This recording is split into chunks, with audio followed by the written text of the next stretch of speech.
SUCI कम्युनिस्टर जोरदार विक्षोभ 7 दफा दाबी नहीं भोगराई एसयूसीआई कम्युनिस्ट पक्षर जोरदार विक्षोभ प्रदर्शन।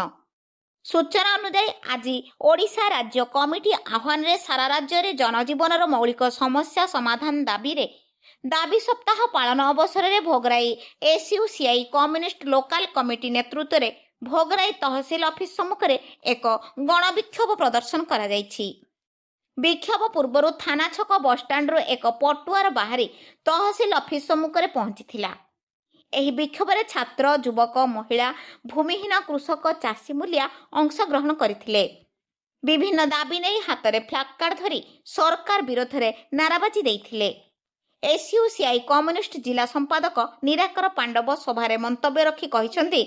भोगराई पानी निष्कासन अबन्या नियंत्रण पाई सुवर्ण रेखा संस्कार योजना अविलंबे कार्यकारी करने, भूमिहीन मानकु घरबाड़ी पट्टा जड़ित 2 बखरा आवास योजनार पक्का घर जोगाई देबा, नारी निर्यातना बंद करने, मद को संपूर्ण बंद करने, सरकार बंद करिथिबा स्कूल को खोली एडमिशन आरंभ करने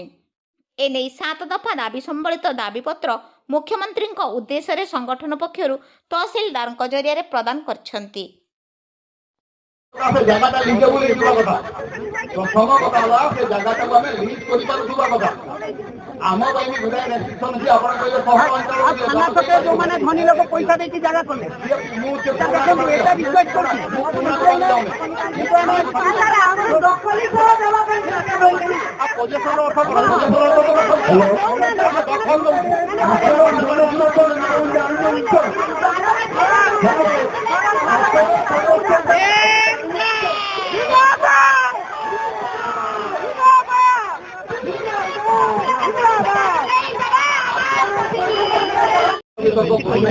डिबेट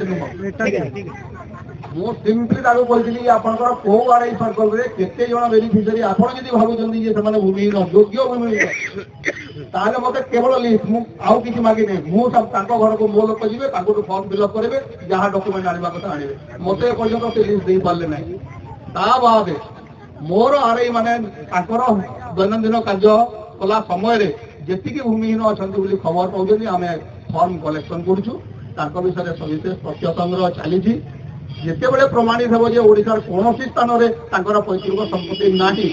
ताहले आमे ताकू एठी सरकार नियम जहाँ आम भूमि 4 डेसिमिल जगह देवाई आम व्यवस्था करूँ।